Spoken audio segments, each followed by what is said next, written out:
Welcome to episode 1 of Scary Stories. Shadows in the Dark. Your daily dose of fear, where every night brings a new tale to chill your spine. From haunted forests to cursed towns, we uncover the secrets that linger in the shadows. The Whispering Mangroves. Deep in the heart of the Florida Everglades, there's a place locals call Deadwater Cove. Hidden among the mangroves and accessible only by airboat, it's avoided by even the most seasoned guides. The legend goes that the area was once home to a small fishing village in the early 1900s.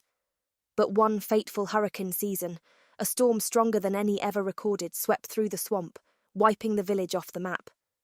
Survivors claimed it wasn't just the storm that destroyed their town, it was something far older and far hungrier.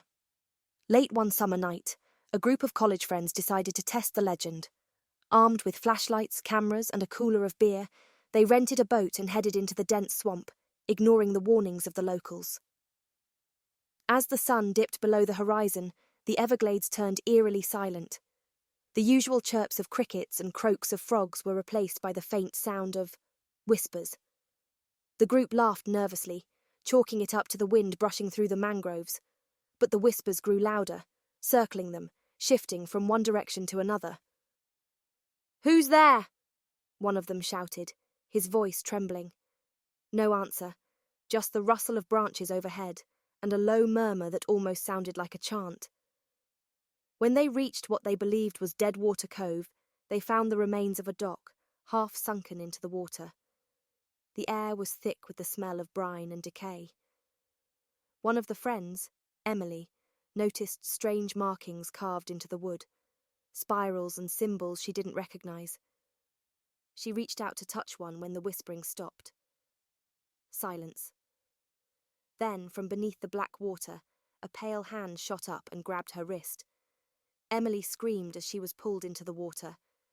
The group scrambled, trying to pull her back, but the water churned violently, and Emily was gone. Panicked, they tried to start the boat, but the engine sputtered and died.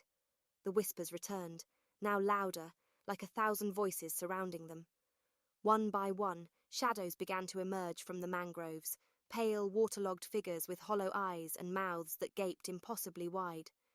The remaining friends screamed as the shadows closed in, their cold, wet hands dragging them into the murky depths. By morning, the boat was found drifting near the edge of the Everglades, empty except for Emily's soaked journal. The final entry read, "The whispers are louder now. They're coming." To this day, no one ventures near Deadwater Cove. Some say the whispers are the voices of those lost to the storm, cursed to haunt the mangroves forever. Others believe something far darker dwells in those waters, waiting for the next curious soul to wander too close.